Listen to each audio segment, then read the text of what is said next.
Yes, butevu mbandiza ku Fali TV yujina kusaba mbi osubscribinge ati osharinge video non ku Fali TV yujitwa tusako ennyumba z'aba celebrity kosana mauli agabaga trending ku side y'aba celebrity nago agabaga kagwa ochondo kula kusigala nga otukufollowinga no Fali TV yuji ati osubscribinge go na ngoli mupyanga na kusaba mbi osubscribinge ku YouTube channel ya Feno onakola nyingido nyumba ya Chris Evans Kawesi Chris Evans Kawesi musajja mukulu ono nyingiddewo n'ennyumba yugenda kuzino batrendinga nnyo ne Bulisha Cash lyambu bandika kanyanga beewasiza nga baagalanye kugamba Chris Evans yandika ayinza okakananga wasizza Bulisha Cash essaawa zino batrendinga nnyo n'omwana muwala oyo TikToker era abasinga batandise obisa nti bayinza okukakana nga baagalanye njagala mbatuuseko amaka ge mbalage nti omusajja kituufu bambi yetaga ateeka omukyala mu maka Bulisha Cash ate Bulisha Cash yakayagajyamu kuba maka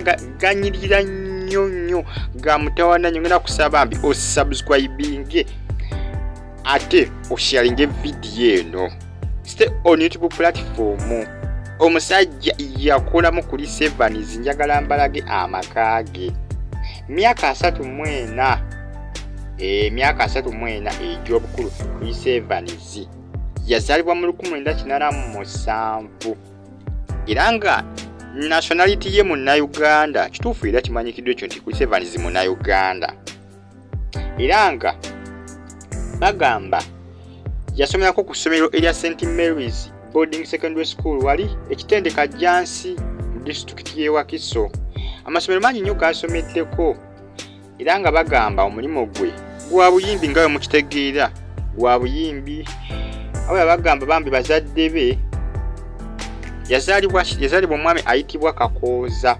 Christopher njagala mbatuseko amaka ge gego amaka ga Chris Evans wewe wapoyira wewe wavimbira omuntu enanga yazimba baba oba wakolamu gamazima omuntu nga tokyampangisa oba wakolamu Chris Evans gega amaka ge nga bogalabya mu kifaananyi gega amaka ga Chris Evans nga bogalaba mu kifaananyi gego amaka ga Chris Evans omuntu enanga tokyampangisa oba weetaaga oweebwa ekitiibwa era Bulisha Cash nze ngamba yandibadaganya Chris Evans badde baagalana kubanza ate kati mbaagaliza okulabika nga babeera bafumbo kubanga amaka gaago weegaye sigamba nti Chris Evans apangisa nedda nze ndaba beesaana bandibadde beeyagala omusajja wuuno yakolamu sigamba nti Bulisha Cash omusajja gwayagala ayagala okumwagala akyali awo nti apangisa nedda omusajja yakolamu musajja muyimbi amanyikiddwa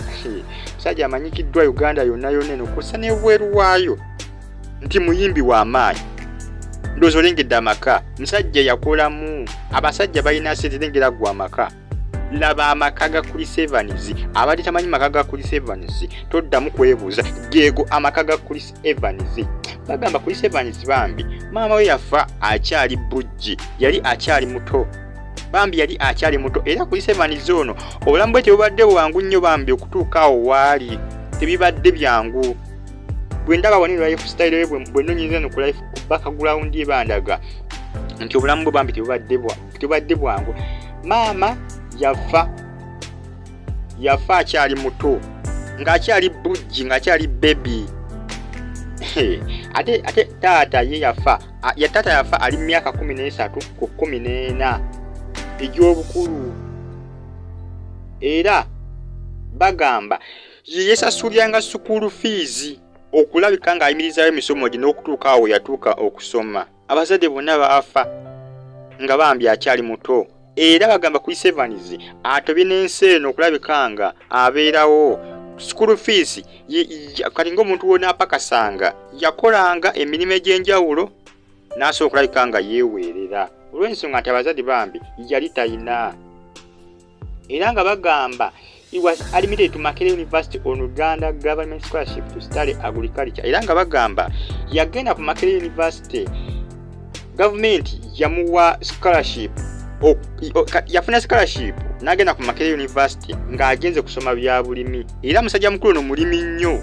Chris Evans mulimi era mu lockdown yakasira kakasinga badde bambi akamazi mbya kulima abadde ali mu byakulima nga ali mu Bambi yasoma yafuna scholarship eya agriculture era nga Bambi bwatyo engeri yatambuzamu obulamu bwe. Bazadde Bambi baafa akyali bujji naye biseseka Katonda teyeerabira Bambi. Katonda teyeerabira kuba katerengera amaka gaalina ate ng'obulamu bwe tebubadde bwangu. Kino kiraga nti Katonda Bambi gyali. Eri abagamba Katonda taliyo, Katonda gyali nedda. Eri abo bakanani Katonda taliyo. Katonda asobola okukyusa obulamu bwo essaawa yonna n'oba w'amaanyi mu nsi eno. Abazadde baafa akyali muto, taata yafa ali myaka 14, maama yafa akyali bujje eri akyali muto. Taata n'akula naye paka we yamutisa ku myaka 14 ate taata naye n'afa. Si byangu ne baabagega amaka ge kasajja kaakolamu. Akasajja kalina ssente kakulisa evanizi. Mugira muddeeyo. Bandaga wano nti ku sevanizi okutandikira okumanyikibwa ennyo mu kuyimba okubeera ow'amaanyi ennyo okubeera active mu mwaka gwa 2007. Abasajja bakolamu. Bandaga wano nti eriyo ab'eŋŋanda abamu ku bakuli sevanizi bandaga nti alinawo sister ye gwe bayita Gertrude Mirembe kussa ne uncle we amanyikiddwa nga Samuel Omwesigwa. Bo bakyaliyo gye bali bamu ku bandaga ku wani n'ab'eŋŋanda ze. Naye nga bandaga nti ku sevanizi tewali owaŋŋanda alina kuba n'ab'eŋŋanda be bandaga eyamukwatirako ku by'okusoma kwe. Ye yeesomesa ye nga ye yeewereranga. Omanyi omuntu okubeera ng'okola ng'ate weerabirira si kyangu bannange. Ne Bambi Katonda yamuviirayo kuba kati ssente alina, amaka alina gaago. Omuntu kasitobera n'amaka ssente oba olina n'omuntu oba okyapangisa goba teweebalamba gagga. Kale oyinza okubeera nga gw'oli mugagga gwe nga gw'okyewa n'ebiseera ebisinga kale omuntu nga wazimba sijja gamba nti abapangisa nti kale nti si bagagga. Eri abalina ssente zaabwe naye nga bo baagala kupangisa. N'ebiseera ebisinga nze bwe ndaba obulungi omuntu nga wazimba munnaaye oba mugagga oba bijodolo binyonkondo era nze buli muntu nga yazimba mussaamu ekitiibwa. Era ku Sevanizi munnaaye kuli kabaaba. Congratulations ku Sevanizi okuba Bambi nga wazimba amaka ganyirira bwe gati. Ku Sevanizi gego amaka ge Fali TV yujiwa ntwatuusako nnyumba z'abacelebrity kosa n'amawuli agaba gaakagwawo kosa nazo current affairs ziba zitrending ebintu biba bitrending nga olugambo gossip bya bityo byonna byonna twatugenda tubikutusako wano ku Fali TV yuji tubitabikawamu tubikusaba okulolera nga muliro gwennyini. Fali TV yuji ennyumba ya kuli Sevanizi ndowooza mujja bannaye mubeere bulungi tumitinge mu vidiyo eddako. Mweraba.